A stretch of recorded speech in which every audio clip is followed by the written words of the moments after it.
to the October meeting of the Southampton Village Planning Commission. Talking about a number of zoning issues tonight. So on September 16th, we had I thought, a very informative workshop meeting. Glynis Berry from Studio B made a presentation of her study, brought us up to speed on that. We went through the findings of the study, which was generally that over a long period of time, so that, there's been a pattern of building in the village where larger houses were built before World War II. Then houses were built that were somewhat smaller between World War II and about 1995. Since 1995, the houses that have been built throughout the village are significantly more larger. And that's basically across the board, across all of the zoning districts, and almost without exception. So looking at that, that obviously has many impacts. It in large part reflects the change in the market in terms of who's buying houses here and what people want in a house. But it does have a number of impacts. And so about 14 years ago, I think it is now, maybe 12 years ago, we did a major revision to the zoning code that came through the planning commission, which was changed to a form-based zoning that set up a GFA rather than being based on zoning districts. That's like 10 years ago. 10 years ago? Okay. It just feels like 12 when you're having fun. And that also set a standard in the village of GFA being generally 12% of the lot area plus 1,500 square feet.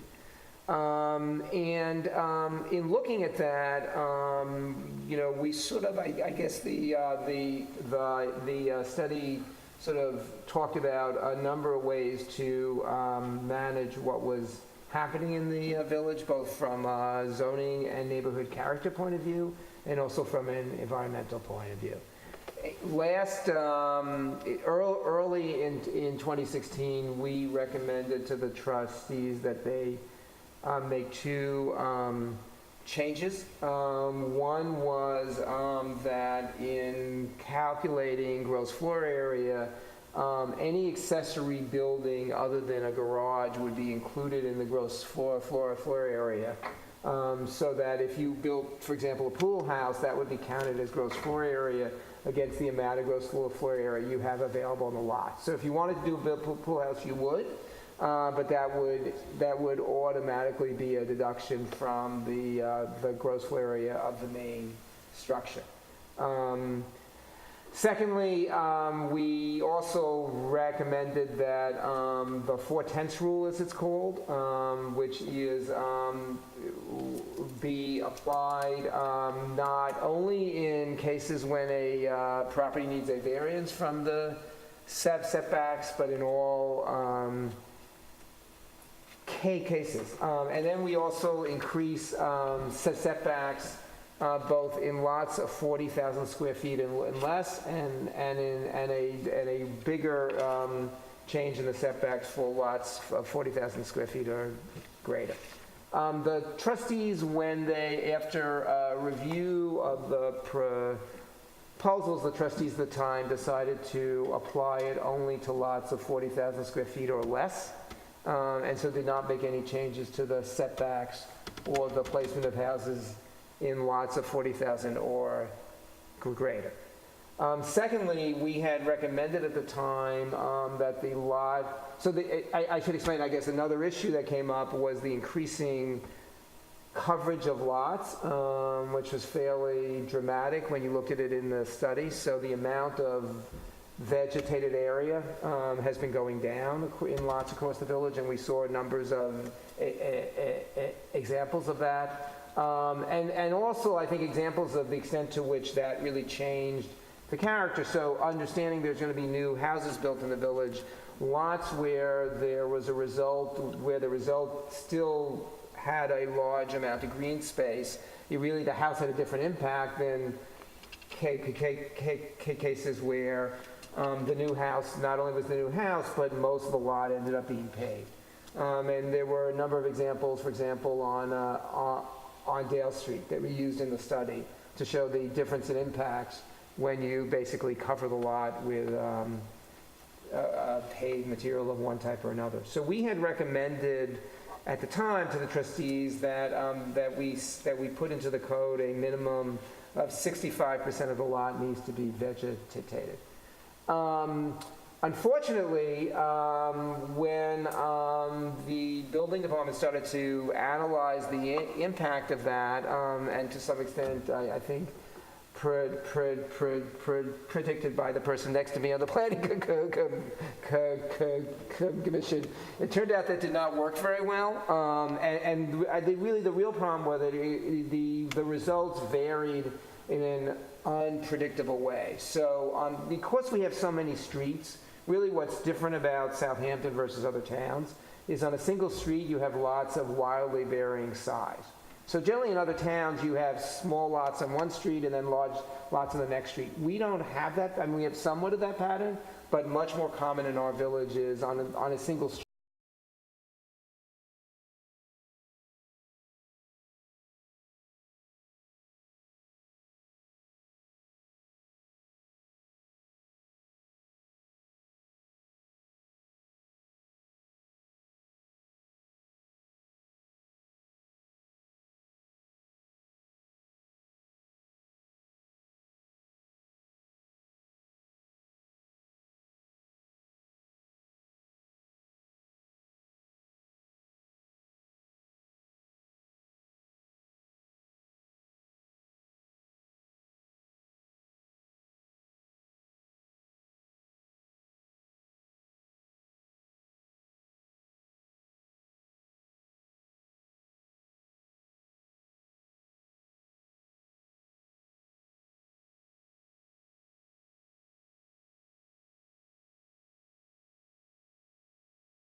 Feeling that they probably should have been studied more carefully from a historic point of view.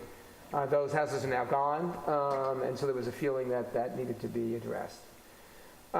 So out of that study, Glynis, I think at the workshop, presented a bunch of options on how to deal with those issues, and wanted to open up a conversation tonight about four of those.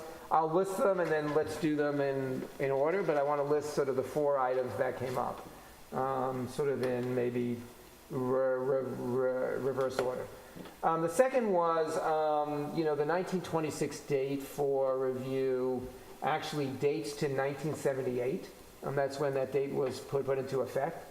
This is that how that actually structures that were built in 1926 or before have to have a review by the village before they can be demolished. I think the general sense in the meeting, in the workshop, and certainly from our experts is that date doesn't really make sense anymore.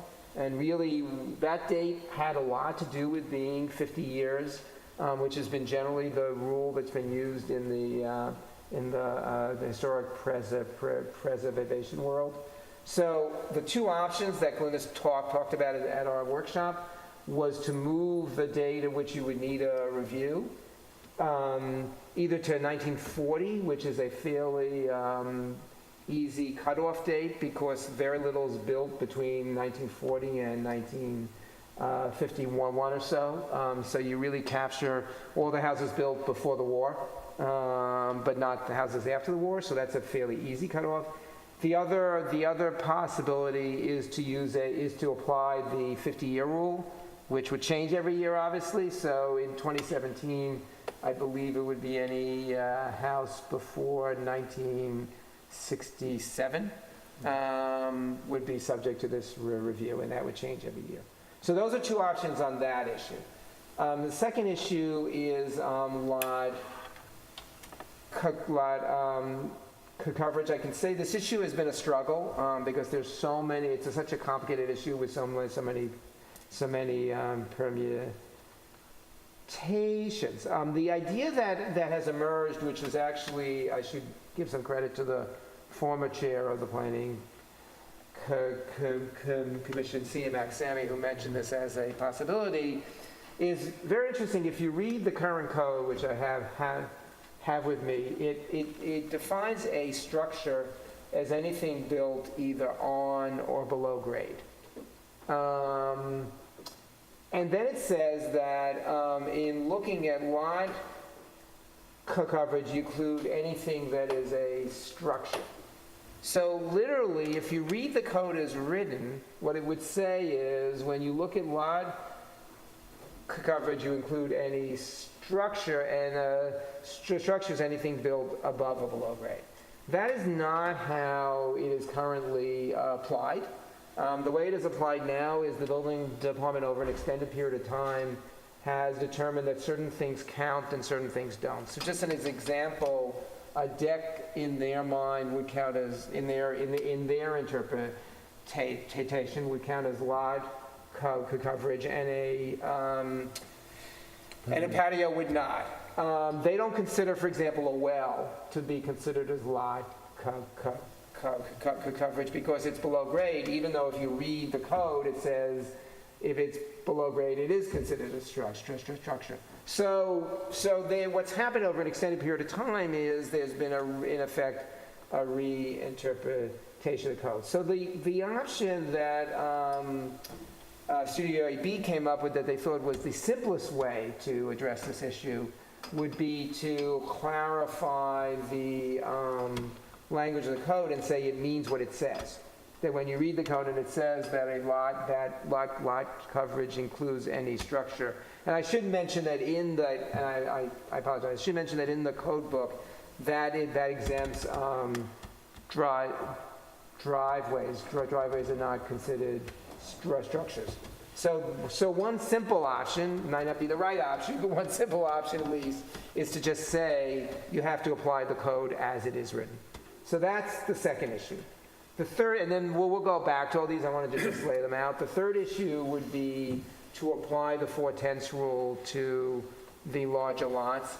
I think particularly given what we've been seeing in the last year and the cases that have been going to the ZBA and the ARB, which are beginning to shift, whereas historically the cases were almost exclusively in the smaller lots, where we now see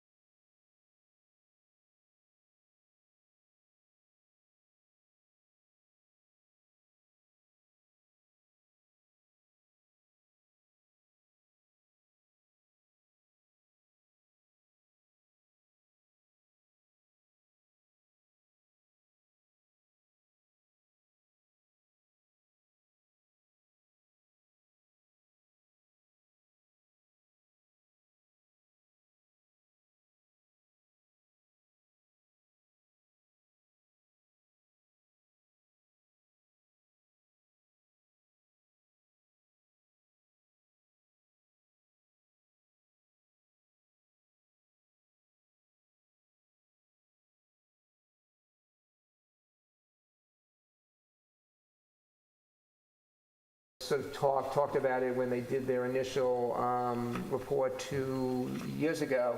Our gross floor area is more generous than any of the villages or towns on the East End. And there are reasons for that. There are reasons that make sense. We've historically had a different pattern in this village. We had bigger houses built in this village than in other towns. Obviously you look at streets like Post, Crossing, and Elm Street, we have a history of bigger houses in this village.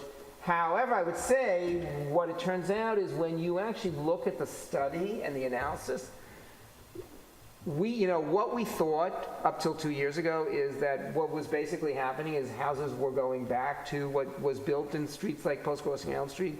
You actually look at the analysis, the houses being built now are bigger. They're actually larger than the houses on Post, Crossing, or Elm Street. So one idea as a way to deal with that. So what we had done last year, obviously, as a way to at least manage it a bit, had been to say, let's take the accessory structures and include them in the gross floor area, which would at least have some impact on that size. I just want to raise, because having sat in a workshop meeting where I think there was a pretty overwhelming response from the audience on this issue, and I think, honestly, myself, the feeling I get from what village residents now feel, to a pretty overwhelming extent, is whether or not we should be doing something about the gross floor area, which is a very simple, and I think from Glynis's point of view, the most fair way of dealing with it, because it affects everyone in the same way. Whether you're at a big lot or a small lot, everyone gets affected to the same extent, as opposed to trying to tinker when you have very disparate results. So the idea there would be to take the current GFA, which is 12 plus 1,500, to either 12 plus 1250 or 12 plus 1,000, which is basically to cut 2,500 to 500 feet across the board off what you can build. I would say, by the way, we would still have significantly larger houses than we have had historically in the village, but it would ameliorate a little bit that gap in size. I think one thing that happened, honestly, at least for me, I can't speak for everyone who was on the planning commission 10 years ago when the original zoning was done, I don't think we at the time completely contemplated the extent to which everyone would really drive that GFA and find every way they possibly could to maximize the envelope. That certainly wasn't in my head at the time. I don't think it was in the chair's head at the time.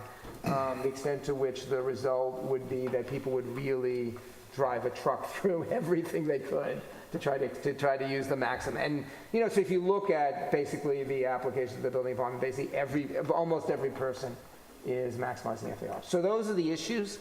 And why don't we go in order and just talk among ourselves and then in the audience and then talk about what we want to do.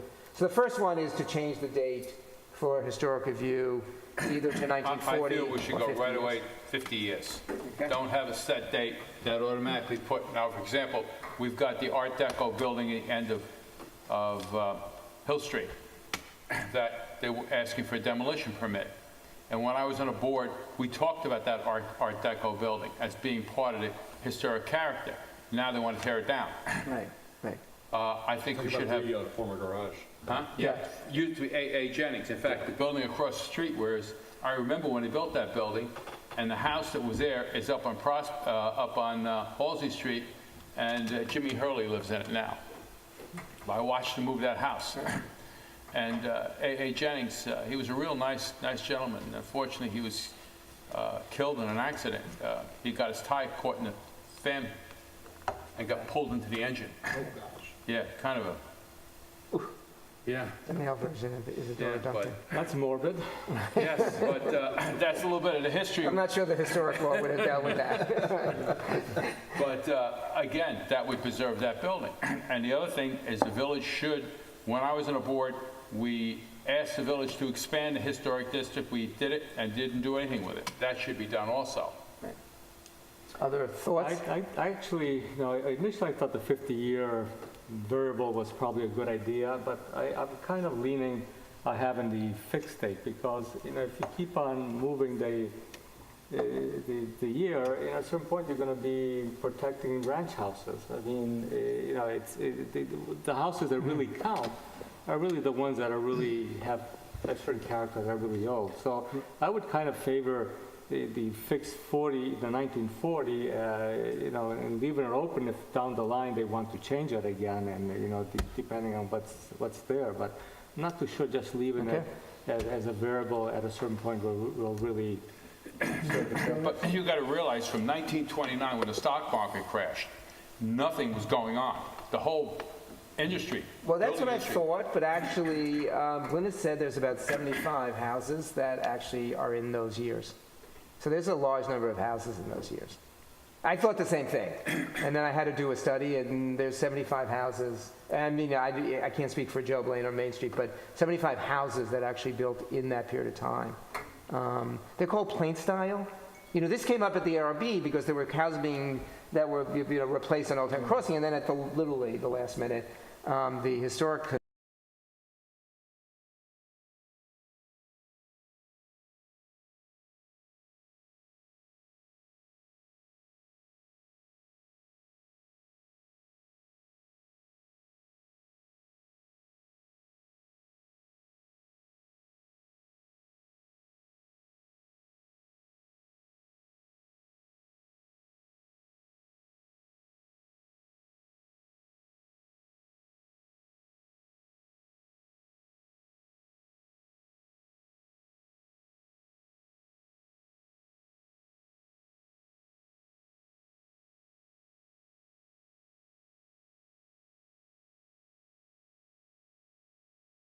short 1967 is, You know, 10 years from now, you're going to be looking at houses built in 1955. I mean, that's when they were building all Well, the I houses. can tell you a situation, it was a house on Halsey Neck Lane. It was an ultra-modern house, and Jimmy Romano was involved. There was a hell of a lawsuit over it. The village lost it, they built it. I was on the architecture review board, and the house was sold, they tore it down and built a classic Queen-style house. Right. So that the whole thing disappeared. And in fact, I saw Gene, he was still alive at the time. I said, Gene, remember that house you had that lawsuit? Yeah, I remember it. And he says, well, it's getting torn down.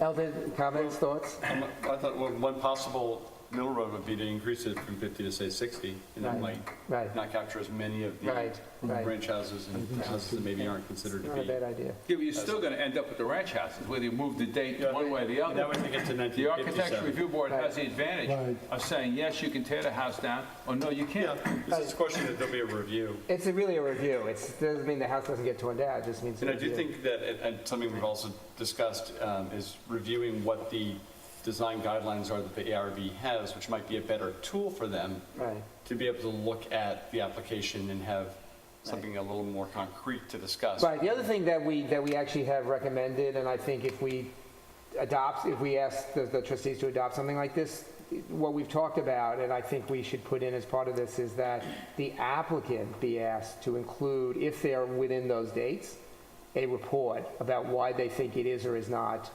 an important house, which is standard in most towns. Right, in other words, if you're the applicant and you want to tear down a house from 1929, let me make it simpler, you would have to hire someone to write you or have your architect write a letter saying why you think it's not important. So you begin to, actually very early in the process, you know, so you have to look up the history of the house and say, well, you know, it wasn't this or it wasn't that, but at least it would start the process right at the beginning. but I think it should be prepared by an historian, or it should Right. be prepared. I don't think it should be prepared by the design professional. Okay. Joe, do you have thoughts? 50 years, I think, is good. I think that it's a movable date, and I think 30 years from now, yeah. How's the 30 years I old will not be on the today? planning commission. It'll be more flexible for the houses that are built, you know, now. So it's good. Ed? I like the years back. Okay. 50 or maybe 60. Right. Because, you know, a ranch-style house is a ranch-style house, but if we're down to 10 ranch-style houses left in the village, It's well, important. Right, they all of a sudden, right, you know, that was a chunk of our history. right. So I like the sliding date versus, Okay. you know, arbitrary calendar day that, you know, Okay. 1940. Audience, comments, thoughts, anybody? Okay. So what if, as a compromise, we said 60 years? So that would bring us to 1957. It was a good year. Right.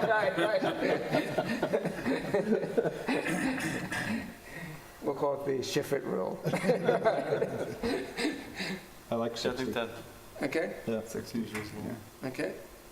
Is that generally? Well, I'm not sanguine on the issue. Okay, okay, I still think a fixed date would probably make more sense, but I'm not sanguine on the issue. okay, okay. And then is everyone okay with suggesting, I think we should suggest to the trustees that also a report has to be prepared if you want to tear something down that's before that date? One thing, and I don't know if this is Right. the form, because it's not on our Right. agenda today, but I do Right. think at a later date, when we get through all this, we might want to really consider design guidelines, because I think what happens is the ARB sometimes just Right. goes a little bit all over the place, which isn't really Right. helpful to the applicant, to the architect, the Right. people in the process. Right. So it might actually be helpful. Right. And I know there is a set of design guidelines out there, but it's not widely looked at, and I think Right. it probably needs to be updated. Right. I mean, one of the things that I've... Clarify the process. Yeah, I agree. And one of the things I've noticed in our code, parts of our code are actually quite good. I was sort of surprised actually how clear and how well written a lot of it is. But the one thing I would say is the code for the ARB and ZBA seems to me really in need of being strengthened. So, your example is a very good one. There's no standards in the code. I mean, it says any house before It doesn't 1929. necessarily have to even be but in the doesn't- code. It right. could be just a document Right. which is used consistently by the board. Right. So what we did in the Village Center master plan is we actually have design guidelines that the building department has, in this case the ARB could have, that we attached and said when someone applies, you have to you give them the design guidelines and they're supposed to follow that. So we could do something similar with the ARB, is And it's basically not- have a consultant It's not write like a something up. code, like the ARB is meant to Right. follow the letter of the law, but Right. what it does is it starts to create a clearer set of just general Right. guidelines, so that when someone's purchasing a house, Right. they could look at it and have a general Right. idea what. Right. I mean, this is a digression from we're talking about. I think it's Yeah, no, this is not, this is just a more general comment. I have a question though, in determining whether a house should or could not be demolished, especially if you're only going back 60 years now.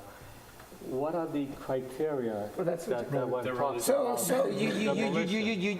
the usual criteria, just talk a little bit about it, usually in towns where they have this, and it's one of the problems with the ARB is they don't really have this in the code, I've seen in other codes, or in design guidelines. Yeah, but that's Is criteria you for your usually it's either that it's a particularly good example of that style, so there's something about it that makes it a good example of that style, or it's by a well-known architect or, had been occupied by someone of some importance. In other words, it's not just that it's an old house.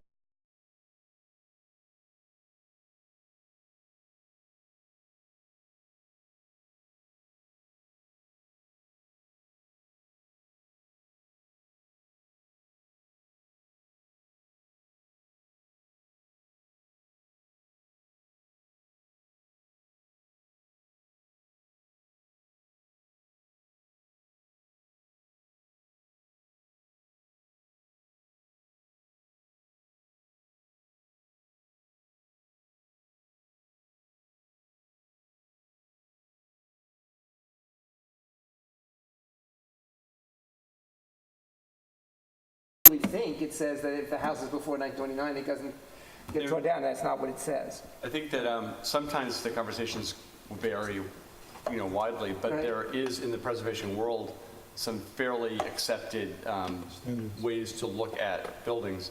And I know in our code it references the Secretary of State guidelines for historic Secretary of preservation, Right. which are actually in our code. It mentions them, but we could be taking those out and having them printed Right. because it has it's a long set of guidelines. When I used to live in Connecticut, I worked as a preservation officer, and we reviewed buildings in New Haven. And one of the buildings that we had listed was because of Eli Whitney had lived in it. He died in that house. So that's a particular case because it was a famous person. But we had to go through a very rigorous set of guidelines when we Right. reviewed the house and suggested it for listing, which is it's Right. different than ARB. But Right. those standards are out there and have been upheld by courts, around the country and certainly in New York State. Yeah, so it shouldn't be just that the house is old. No. of It's course. not, That's why I was it's really, asking, yeah. What are the criteria? Yeah. But I think Alvin's point is very good, that we Right. should incorporate Yep. additional standards for preservation Right. in our code. Yeah.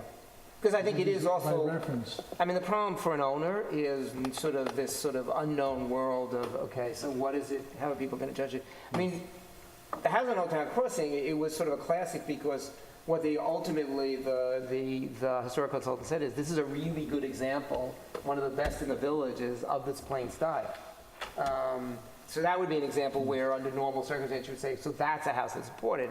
There are others that may say, you know, it's a plain house, it's nice, it's 935, but there's nothing about it that's particularly important. Obviously, the Pirates Corner house would have been an example where the history of the house was more important than the actual house. But I think it'd be good, like in any of these cases, if the purchaser of the property Right. maybe was given a set of design guidelines and Right. has some awareness of what the Right. process might be, Right. so that they can consider that Right. when they're looking at value or purchasing. Okay, so first issue, great. Second, much more complicated. Well, let me go to another one that I hope is fairly simple, and then do the two that I think are much more complicated. So the 4/10 rule. I can't tell you why they decided not to apply it in the bigger lots. I can't give you a cohesive answer. I think it was an accident of timing more than anything else. But I really think it is. So, you know, basically what that does generally is it causes, and, you know, I thought Glennis had great examples in those cases, which were interesting because those were greater than 40,000 square foot lots. You know, these new houses that have been built on Wickapog Road, if you look at the ones that, in effect, the 4/10 rule would have been what they did, which is they placed the house in the middle of the lot, and basically the house was longer rather than wide. It was a big house, and it was great. It was great from the road, and, you know, didn't affect its neighbors. And then one next door, which was, we have since found out from the person who built them, exactly the same size. But when you look at it, it looks much, much bigger and has much more impact because it was built all along the road. So, so it seemed to me that you look at those, and I think, you know, another good example of, in effect, the 4/10 rule was the new house that Robert Stern designed that was just finished on Gin Lane. And that's a big new house, but because of the way it's sited, I think really is a very attractive, well-placed house that really doesn't affect its neighbors. So I agree with you. Right? It's a great I example. can think of one on Hilda Street, it's a big house, and the way it's sited, you don't realize how big it is. Right, because the 4/10 rule basically makes you place the house in the center of the lot and takes you away from the neighbors. So I think it's something I'm hoping would be fairly straightforward to now say to the trustees, look, we really think this should be applied across the board.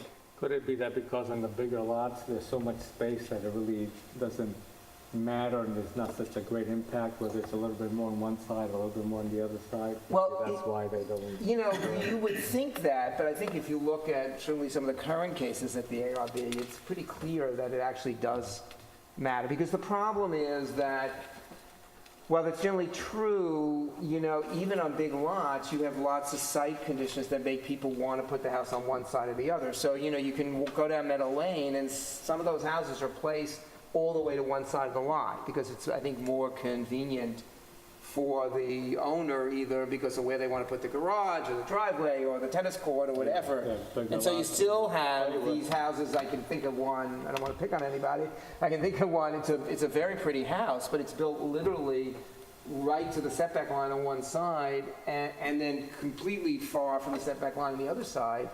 This poor guy who lives next door literally has this house now looming over him. You know, so there's a lot of examples like that on Meadow Lane where they did not place the house in the center of the lot, and the impact is pretty clear. So, look, someone can always go to the ZBA and say, despite the 4/10 rule, I think it shouldn't apply on my lot, but I think generally it is a good rule of thumb to make these houses fit in better. So, comments, thoughts? No, I agree with you. I think we should have it. Right.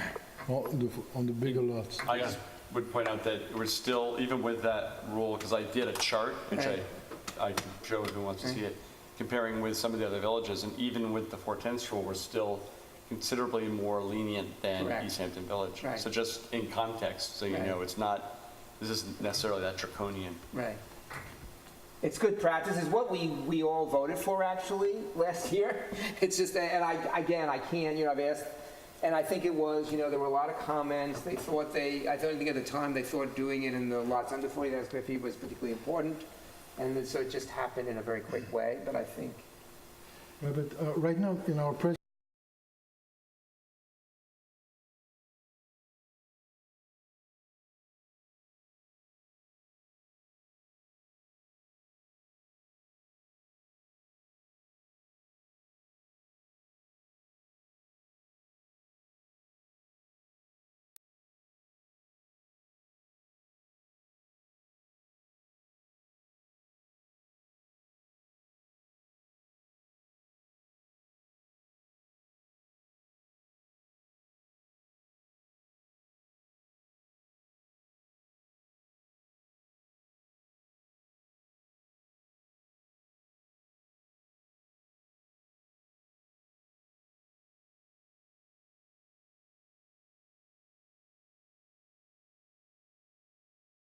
overwhelming, and the guy next door who happens also to be a little downhill.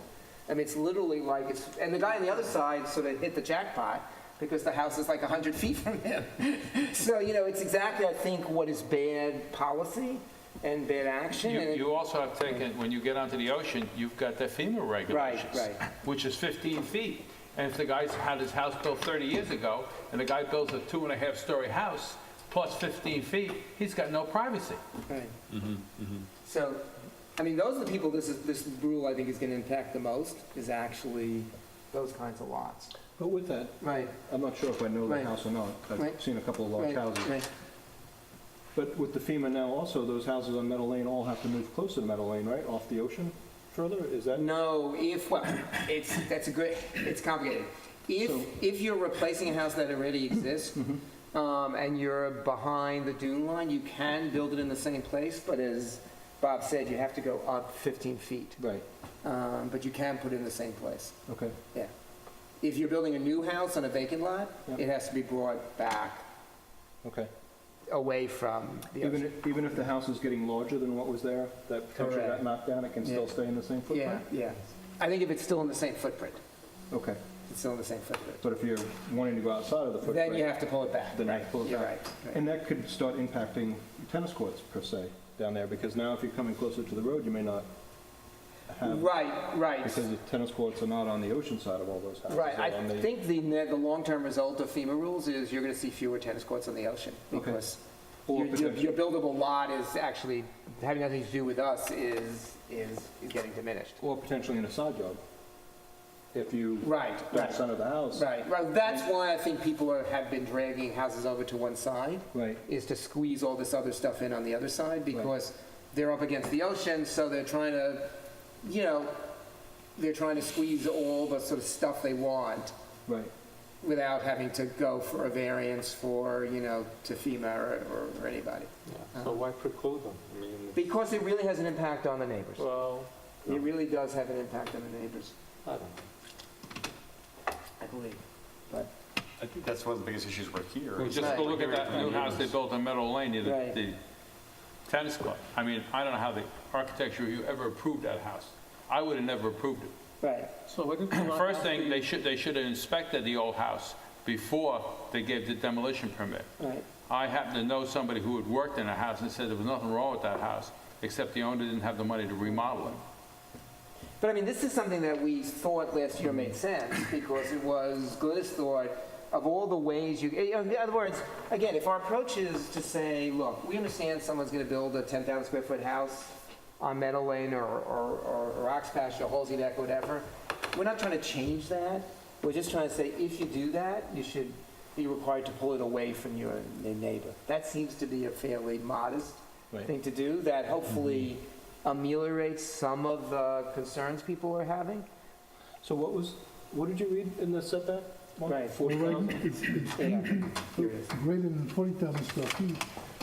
The addition of the two side yards adds up to 60 feet.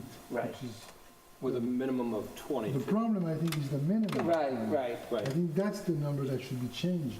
Well, I think you're probably right. The problem with that is that, and again, this is what the building department pointed out, because I think originally we recommended 35 as a minimum, is, let's see if I put it most accurate. The problem is you have very big lots that, for example, the front could be narrow and the back is wider, so the 35 actually, they came up with a number of examples where the 35 would actually be very difficult to achieve. But you're still not going to be centering, because Right. the 410 says that you have a total of 60, it's probably going to be about the same, 60 feet for 40,000 square foot.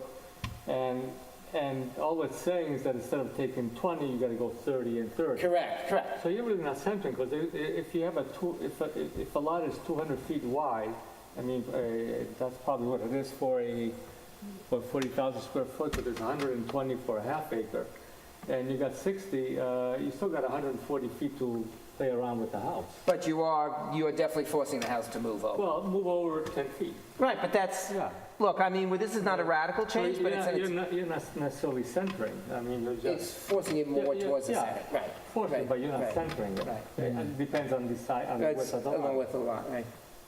So Should be okay. Yeah, any audience comments? I mean, I'll just Yeah, then, yeah. point out, Right. because I, did a comparison, and even with, it was a new 15-foot minimum that we've Right. applied earlier in the year. Right, But even with that, in the smaller lots, we're 15, East Hampton Village is 20, right, 1/3 to 20, 15 to 12,000 to 20,000 square feet, we're 15, East Hampton is 22, 20,000 to 40,000, we're 20, East Hampton is 25, 40 to 60, we're 20, they're 30, and so on. So just to be aware, we're significantly more generous. And I think you see that in the amount of landscaping greenery Right. in some of those plots. Right. What are they at 40,000? Did you say that? and I missed it? 40,000 to 60,000 is, we're 20 and they're 30. Right. That's 50% difference. which the 4/10 rule would basically force you to 30. That's part of what it does, it actually automatically forces you to the bigger. So if we had a 20 to 40,000 foot, if you're a 110 foot lot wide, it's hard because it's a scale, it's a Right. scale, but yeah, we'd go to closer to 30 Yeah, with the 4/10 rule. okay. Obviously, it depends on the width of your Right, lot, right. so it's gonna vary. And then, Mark, I think we should do more study of the setback.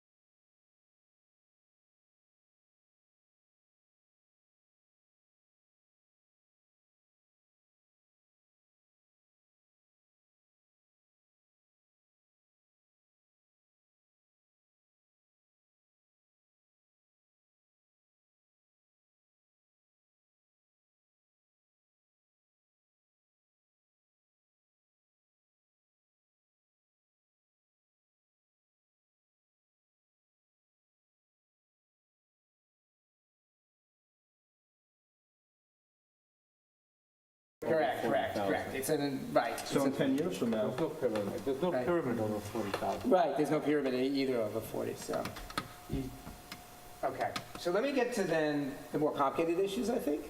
From the 4/10 rule? Yes, sir. But, so you want to apply to close the, Well, or maybe up to 60,000? I think, I mean, honestly, the lots that have been controversial have been bigger than that. Because on the very big lots, then you're gonna have, if somebody has like a 400 feet wide lot, you really own the house in the center, no. It's not going to be centered. It all, I mean, Ed is right. Eduardo's correct. It's just going to force them, they can't get to 20, right? It's not going to be quite If you have a centered. 400 feet wide lot, why would you want I mean, honestly, that's where the issues have been, Mark, have been in very large lots. Because that 5-acre lot is not necessarily 400 feet wide. You're assuming it is. That's not necessarily the case. I mean, just to use example of Meadow Lane, they're not. What is Well, the, it's going to what's move the it highest towards lot I in our mean, code the- right The now? wider the Lot lot, the bigger it's 80,000. going to be the setback. Yeah. and what's, how many feet is that lot? That's, there the side yard is only 30 feet. Yeah, So 30, so in East Hampton is 50 feet right. for 80,000 foot lots, Right. It's 50 feet. 50 Yeah. foot side. So all the 4/10 rule is going to do is make you closer to East Hampton in terms of side Well, yards. no, watch out, because Right. if you have a 200-foot lot, a lot that's 200 feet wide, Right, here you have 60-foot total. Now it becomes 80-foot. right, So you're also increasing the side yard. right, correct. So, I That's don't the know, idea. that may not be necessary for a very large lot. I mean, I it's- think it is, because that's what people are complaining about. And honestly, you know, again, to me, if you watch what's going on now, the ARB and the ZBA, they're switching from, you know, for years it was 100% small lots. Now many of the controversial ones are actually in the very large lots.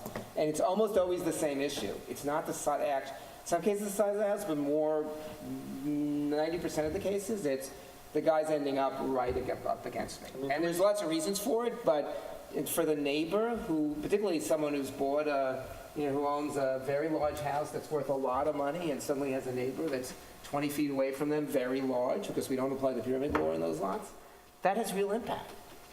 And so what we said a year ago is the fairest way of dealing with this was to apply the 4/10 rule, because it would force everyone to center. And I think we saw lots of photos that showed they really did make a difference.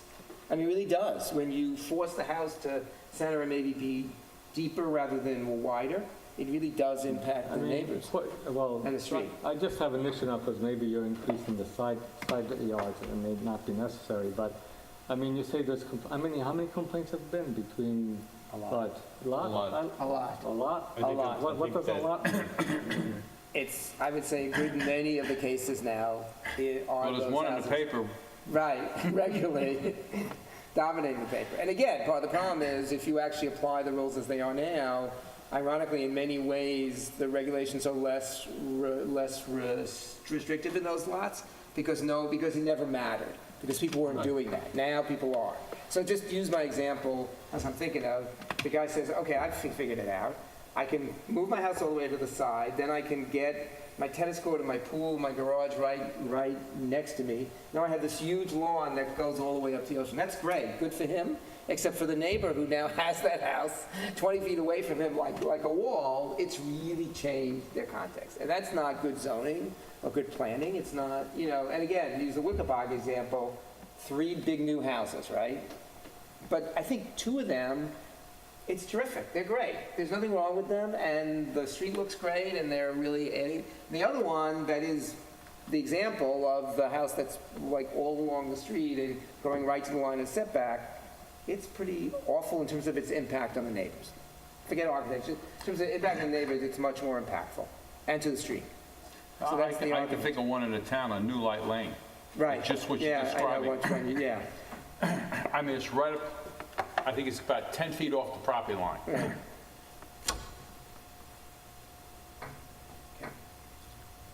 All right. Well, I'd be in favor of it, and I think we should leave it open to continue to look at it Right, even further, right. but I would be in favor of it. Let's at least let's go to the next step. Let's do more of a study of it and say that's something we really want. I'd like to share this with Glennis, because, Right. and I'll also That'd be email great. around to the Yep. everyone. I did a sliding scale with all the lot widths, just Right, to see what right. the actual number is. Great. Okay.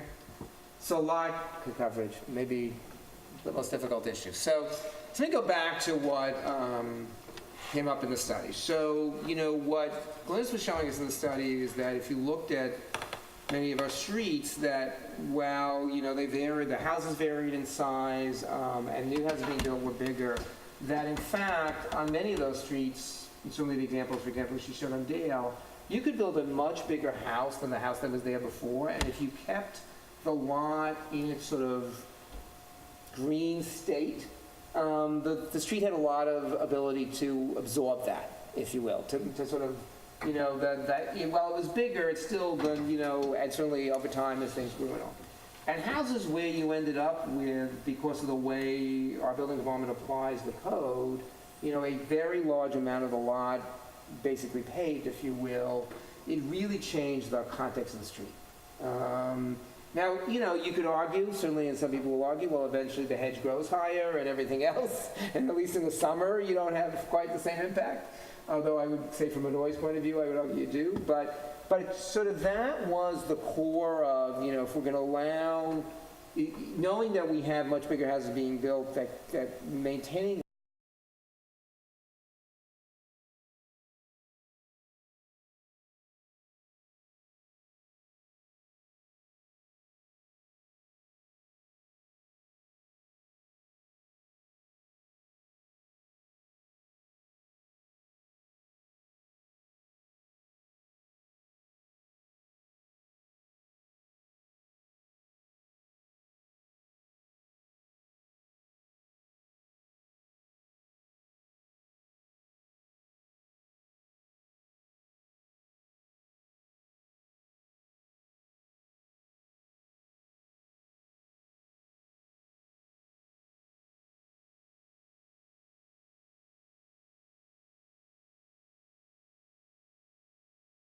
Beatrice had said to us, the funny thing is if you read the code that you might have your answer, and when Glenna studied it more, she thought it was a better answer, was to strictly apply the code. I know there's lots of feelings about whether that works or not, so just throw the floor open to people's reaction to that. Yeah, the only thing I have to say, I think that at grade, patios at grade, they're not counted now, and I don't think they should be counted. They don't have a big impact. And these are in the rear yard, so they don't have an impact on the street or anything else. And patios are nice. You know, that's where you put your lawn chairs, you entertain. I like my patio. If you were to apply the rules that you're talking about, I'd never have the house that I have today. I mean, and my house is fine. I got plenty of green. Come and visit. It's comfortable. Right. And so I think patio are great, and if you have any kind of issues with the environment, okay, make it permeable if that's the case. Although I don't think it makes a big difference. And Mike, I think White was pretty clear about that, but Right. Okay. I think that grade should be okay. Yeah, I also think that, I mean, the definition of structure, if there's a structure below grade, I think it should be regulated, you know, basement or something.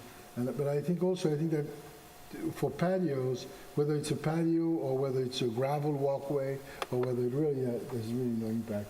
So I think that there could be an exception if it's just a matter of slab on grade. Yeah, that's great. If we're just talking about slab on grade, it also should not count. It does have an impact environmentally just because of pervious and non-pervious. Right, but it has an impact more or less, because we think have it to makes a big contain deal. all our water inside the property anyway. So you have to put a dry well, and it's minimal, so if it's brick or if it's a bluestone, so you're getting into like type of The differentiation. only problem is that some of the smaller lots, you're seeing just a lot of hardscape. No, but I think there should be a minimum amount of vegetation. We need to impose a minimum amount of vegetation. Well, but we're not going that direction We now. tried that and it didn't work.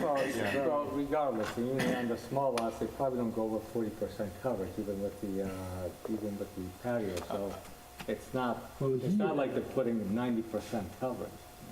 There are some, There are you know, some that are close. getting very high. It's not 90%. And how many potentially are there of those small lots that would be? I mean, it's not half of the lots in the village, is it? No, you're right. Is it a quarter? Is it 10%? Like, is it? No, it's a lot, we have the numbers in the report. Yeah. You know how many. It was a large number of lots. It wasn't, you're right, it's not half, but it was a significant number of lots. And they are scattered. They're not, again, all on one street or? No, but what's happening is people are doing, so some people now, and I think actually the market's beginning to react to it. Some people are doing, you know, they're putting in a house and trying to squeeze a pool in or whatever, and that's it. That's not so bad. And then there are other people, and we saw the examples, you can, I mean, given the way the code is currently interpreted, you can cover a lot of a lot, in a small lot, because between patio and deck and porch and well and driveway, you I have a end up question. with a lot Is of there anything coverage. in the code that prevent you from just paving your lot? Yes, because here Yeah. it says the maximum lot coverage by main and accessory building shall be 70%. Right. But if we're saying that, say, patios don't count, Right. then could you put a patio over your entire lot? You could. That would be But pretty extreme. I mean, these things are happening, these are happening. yeah. Maybe one idea is to include all hardscape, but maybe give a slightly more generous formula. Right. But that way, because, you just capture those things that we're not anticipating. Right.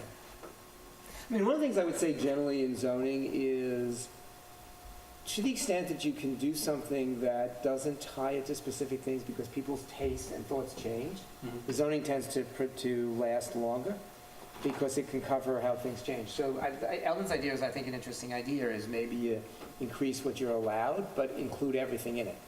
Because I think the problem now is that, you know, in theory, the 70% should cover it, but it is what, you know, he's right. You could literally have a patio covering the entire lot and you still would be. Yeah, but that hasn't compliant. happened. I mean, people don't want to cover their whole lot with a It patio. is Well, we had Pressman here, Bob Pressman, talking about a neighbor of his Yeah. that covered most of his property right near his house. And we saw the property on Dale Street that's exactly, they covered basically everything but the vegetation along the sides. Everything else was hardscaped in one way or another.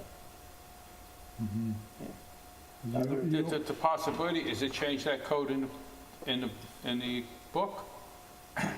Well, What about asking that at least, let's say, 20 or 30%? yeah. vegetation? I mean, so what you're saying, which is an interesting one, is apply the code as written, but No, sorry, is rather than change what we say, just say you never can have less than 30% that's vegetated Exactly. under any case. Right. Like that would be the absolute maximum, Yeah, I don't know. right? But you have to exclude patios. No. The 30%, And at least you it have has to be 30%. green, period. Yeah, Green, and you 30%. don't care Right. how big. But you said to apply, No, it's leave the code as is. so the Right now, code, it was the up- code, the code as is would not. No, the leaving the code as is would count because of- patios against. No. No. So let me, sorry, I didn't explain it well. The idea would be you don't do anything about the code, and then the way the building department has been interpreting will stand, because that's what happens. If you interpret something a certain way, Well, I period would of time. clarify and add patios at grade do not count, and then you can have the maximum of 30%. I don't greenery agree with must you. be there. It's sort of the,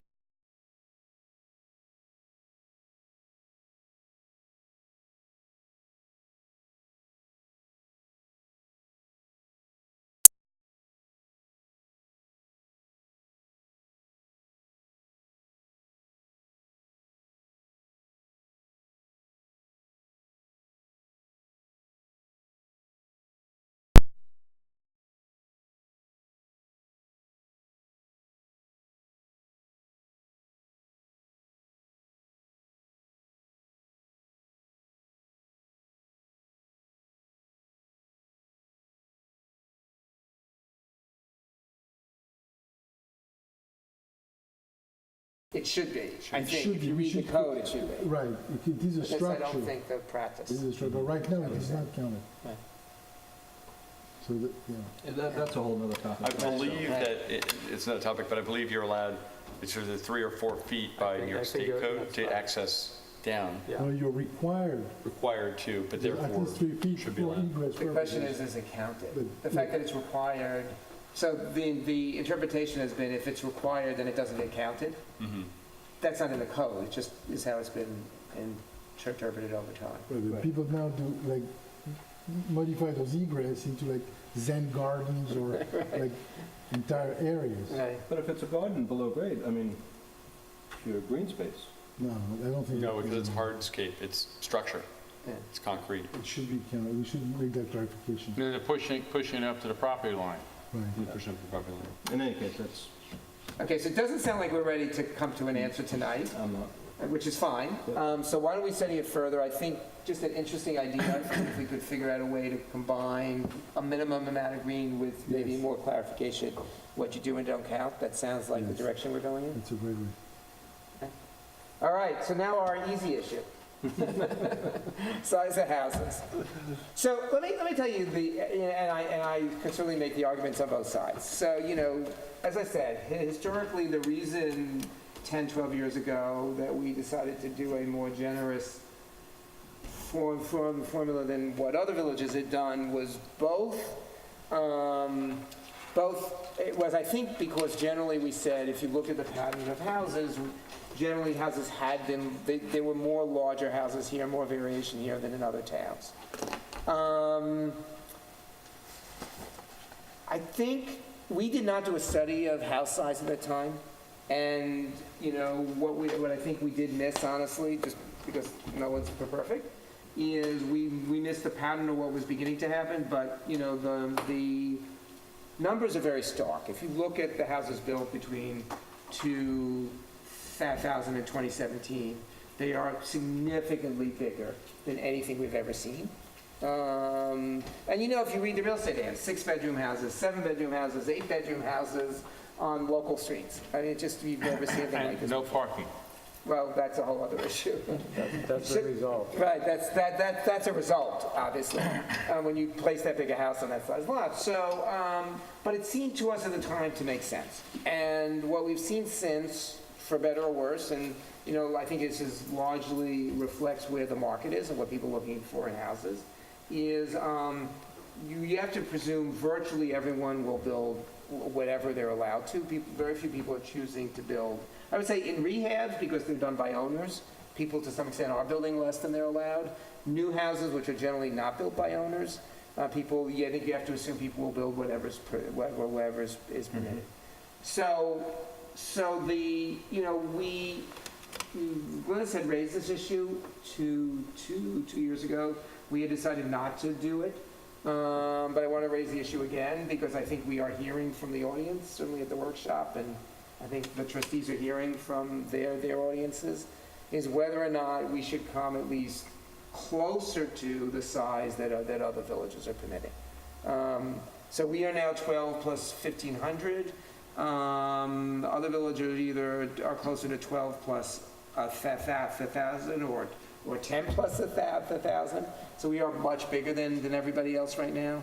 And the question is whether that should be reduced. The flip of it is, this is something the market's asking for.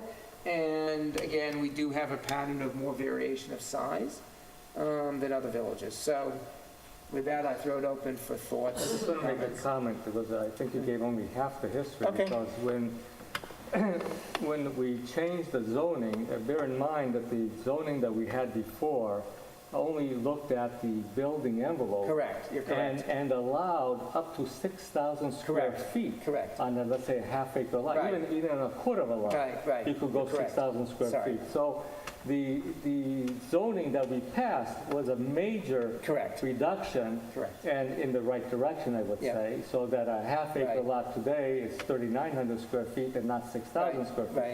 So, Correct. let's I not say that we did right. a GFA that was Right. actually, Right. Right, worse than it before. was definitely forcing more of a reduction. So, Right. It was, right. then I also want to make a comment on what you said before about the houses being larger, not conforming to the houses, the old houses. What the study said was that on average, not in absolute terms, on average, of course, Right. the houses are larger today because That's there are a correct. lot of smaller houses and a large, whatever. But if you look at the houses individually, the houses being built today are not necessarily that much larger than the houses that used to be built in the past that we like.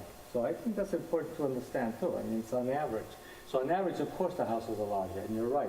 Since 2000, the reason we went through the zoning is because with the 6,000, people building Mac mansions back then, and we did away with that. So the houses are They haven't stopped. better now. Well, they're not Mac mansions, they're not 6,000 square feet. and a half They're still acre. packing it as much as they can. They're not And not enough 6,000 square parking. feet. And the parking has been Yeah, resolved. the parking, right. I mean, I think there's a lot of examples of people very concerned about the size of houses. Yes, I think but it's more how the house is sited and its impact on the neighbor. Yeah. I'm not sure that in absolute term, that 12% plus 1,500 is unreasonable. I don't think across the board is not a reason. I mean, I think the problem, and what I think that we're being very simplistic in looking at this.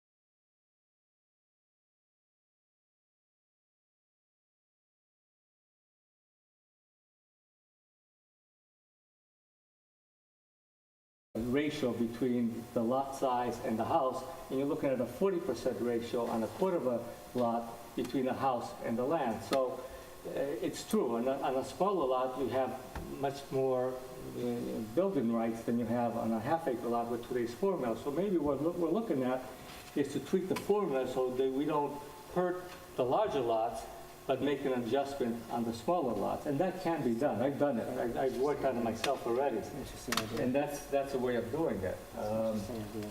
Well, This is just to first give of all, you- I think 500 square feet Just to is give you not, an example, Yep. if you want to look at it, don't have to show everybody, but I worked on the formula, and using a half acre lot with a zero change, you can reduce the smaller lots Right. and not hurt the larger. Larger lots, you get a little bit bigger, but so what? They're larger lots anyway. And these are the GFA versus the size of the lot, the building rights. Right. And you see, you have a 19% building right and a 58% building right. Right. And you can reduce it by certain amount. Right, which we're now at 72. Right? Yeah. Can you mind if I pass this around? And so I Yeah. did the same thing, I just compared Right. Southampton to East Hampton. Right. And currently, we are 26% larger in the quarter acre lots, 23% larger on the half acre lots, 21% larger on the three-quarter acre lots, 20% larger on the 1 acre lots, about 20% overall past So that. maybe that's what But you seem to be, in a way, your chart is showing the same thing that Eduardo's Probably, chart yeah, is. probably the right? same math, right? That rather than applying something across the board, sort of vary it so that there's the bigger reduction in the smaller lots Right. and less in the bigger lots. Right. Right. Yeah, but I maybe it's disagree with him on the Interesting half acre idea. lots, because I've got a 3,900 square feet, 3 doors down from me, and that's packed the whole lot out. It's too big a house. Yeah, I and say 3,700 square feet maximum for a half acre lot. Currently, a half acre lot, 37, you're not going to see the a difference. half acre lot, you'd be allowed 4,100 square feet. Sorry, say that again? Under our current code. If with the 500 square foot reduction, it would be 3,600 square feet. That's still a No, large right now house. it's 3,900 square feet on half acre. Well, with taking the 500 square feet out. No, with today's 12% plus 1,500 is 3,900. You're looking at the 2,000, plus 12% plus 2,000 gave you 4,100. I'm just basing it on actual half acre, 43,000. 43,000. You're doing 40, he's doing 43. 43,500. Is how Oh, our you're half saying, acre is what's, your half Half acre acre, is 20,000. no, it's actually more. If it's 43? truly half acre, it's Yeah, 20. yeah, but what we. That's the difference in the math. 20,000. You're just talking different. My only point is that we're certainly significantly larger than Right. certainly East Hampton. I think one of the things, concerns that we've heard is that people's concerned about the value of their property. So I guess an interesting question is, do we have significantly higher or lower values than, say, East Hampton because of the GFA?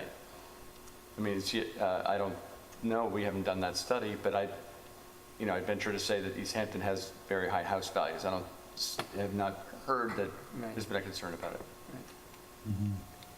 And maybe we have nicer houses.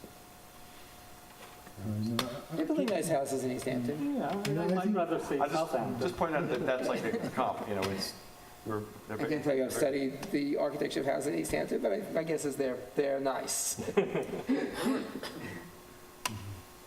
But I'm not so interested in comparing what we. No, I agree, I Everywhere agree. else. So, I'm interested in what we have. So Eduardo, let me build on that, an interesting thought, because I didn't think we were going to get this done tonight, but I want to sort of go down this. So let me just say one thing I think is important for us.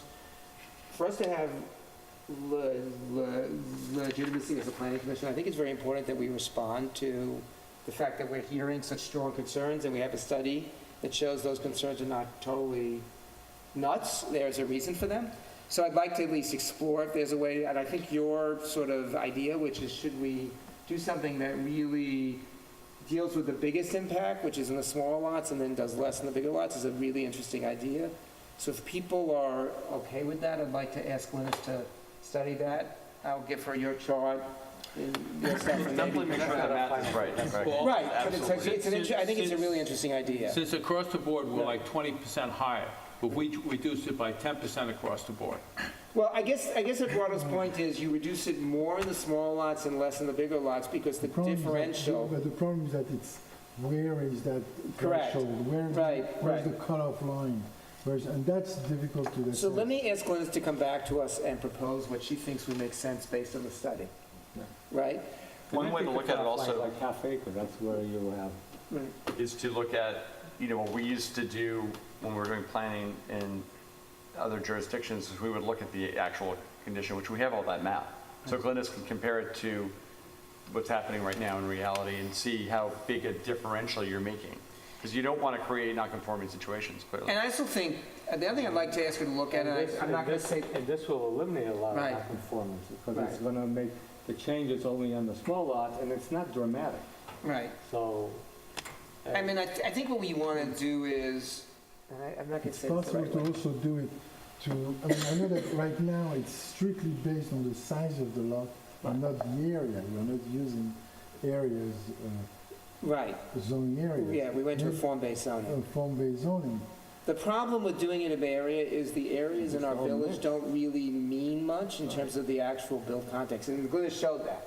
You know, you have R75 areas where you have acre lots, and then you have R40 areas where you have 12,000 square foot lots. We just, our pattern here is not, one of the things I think, honestly, just a little defense of us, one of the things why it's harder for us to write zoning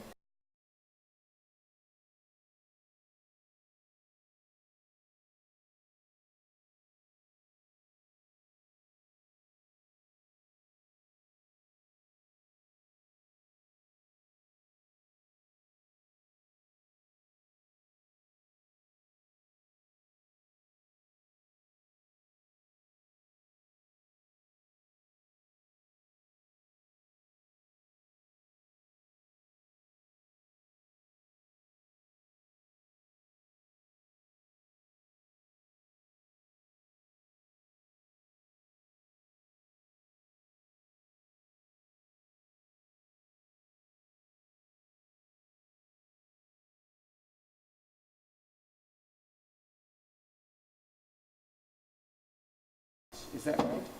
Gross floor area, none. Yeah, they do it differently. Well, because they have one for the buildings. I also think they rely heavily on lot coverage. Town probably town do of that East in Hampton buildings. is 12% plus They probably do it on envelope. 1,600, Right. So it's 12% plus 1600. 1,600. So it's So they're larger. basically what we have in the Right, town. right. I mean, So in the towns, it's The larger. village is lower, 10% plus 1,000. Right. And the town does it, town of Southampton does it differently Yeah. again. So why don't I have Glynis study it, and then we'll come to the next meeting and talk about that? Is that, Okay, fine. That's make fine. sense? Audience comments, please, sorry. Yes, Well, you keep talking about how people want. In the village, this business, the 3,900 square feet on a shy half acre is huge. And what it was driven by is spec builders and the real estate industry. Now, if you want to see a lot of unsold houses, 3,900, 4,200 square feet on shy half acres, I invite you to drive down Halsey Lane, and where you'll also see a house that has no green. It's a quarter acre on White and Halsey, the corner there. The front is all paved over for parking, and the back has a 10 by 30 foot pool and a pool house, all right? But I don't think you are representing the market quite as it really is. You want to see unsold houses, 3,900 to 4,200 square feet on shy half acres. Go down Halsey Lane, go to Leo's Lane. They are asking $6 million. I think they'll be happy to give them away for 3.5 or 3 shortly, Some change. but you better look. Well, it depends on what they put in it. In most of cost America, that would be the whole financing. town. Excuse me? Soon we'll talk real money. In the meantime, you've driven out the local residents. Oh, That's another problem. You should consider those factors, because zoning is social engineering and economic engineering, and I've never heard, didn't hear a thing about that. I think it should be taken into account. Thank you. Thank you. Other comments? Well, I Yes. can, yeah, I live in a 12.5 residential area, and there are 2 lots in my little street, which is a block long. Where is that? And it's Burnett Street. There are already 2 houses that are totally out of scale with the other houses, and there's one on the corner of Little Plains, and it will be, probably they'll flip the address to make it Burnett, and they're going to build a McMansion. And that's why I think this has got to start, it's got to start very now. We've got to down note right away. We don't have any time for this. That and the fellow who bought Connie, I can't remember her name now, but anyway, she's one up from the new McMansion on Pine. Connie, I can remember the last name, but anyway, he's going to tear it down, and he's going to build as big as possible. I mean, they're all going. They're following the zoning that McMahon and Epley and that fellow, what they did in the 2005. They want to be these huge McMansions, which we see in the 12.5 area. We see plenty of them. And they're not selling. Yeah, they're They're huge. not selling. I don't know if they're, well, Selling. they're selling. The one that they built where Charlie and Margaret, Right, Oh, no, I know. that's Corner sold for of Post and 7 Harriet. million. yeah. So they get built and they get really It's actually a built. good example of a house that basically covers the entire lot. It does. It's a And really that- good example. That's what's gonna happen. And that was a lot that they had a beautiful garden, amazing garden. Yeah. And now that house just like And covers this- the lot. It's a beautiful house, actually, gorgeous house. But it covers the lot, and it's really changed that whole Well, architecturally, context. it's a You know, whole, it's- Larger lot. architecturally, It's a fairly big lot. It's a good-sized lot. Yeah, that's why they had it, because it was allowed for a very big garden. So And that's why, I mean, this thing, Yeah. it's gotta go, we can, all this talk. I mean, we've had years for this talking. Come on, we gotta do this right away. Okay, so we will, by next month, I'm going to have Liz come back to us with what we could do. Could we also, just one other thing we Yeah. didn't really just talk about, Okay. could we just have her also just look at any of the other language clarifications? Yeah. Because I think there's another topic, is just areas where the intent and the practice might Right. have started to vary, Right. where we might want to just look at the definition and the intent of the zoning and tighten that if And I necessary. think we should also add the process. Yeah. I think that we should definitely, there should be more of, between the way it's submitted and the type of plans that are submitted, that may appear to meet all the requirements, but they don't show all the sections, or they don't show, and once it's built, well, it was not shown on the plan, they only showed the front and back elevation. Where are we left with that? We've been talking about that a lot. Where does that I stand? think we talked about, and I think Mark brings up some interesting points. So, there's two ways of handling that. One is to, in effect, put more onus on the applicant than we do now, which is have the applicant, number one, to have more careful analysis that they actually do meet the pyramid code, for example, on all sides of the house, not just the front and back, and Exactly. things like that, and have the architect or engineer sign it, and then have real sanctions when it's not built that I thought we way. were going to have an independent review. So that would, I'll get to that. So that's one idea. The other approach, which we talked about, was instead of doing that, instead of putting the onus on the applicant, you have the applicant, it applies like they do now,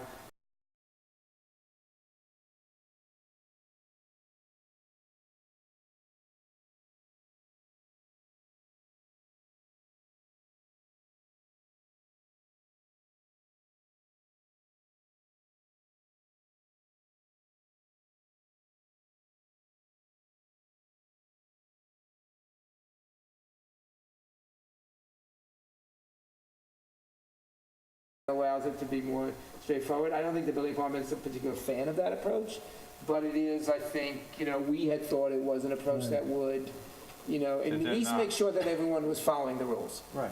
So that's Cool. something we will again discuss with the trustees as something we think would. Which is what Mark is talking Yeah, about. right? yeah. I thought we were. It's a way of, it says you can keep the code, but just make sure that people are really following it. Exactly. And to No- Cookie, nothing given wrong with that. the volume and the complexity of the applications the building department now deals with. Right, and raising the bar in terms of the submission, the requirement for the submission, I think it's a win-win situation.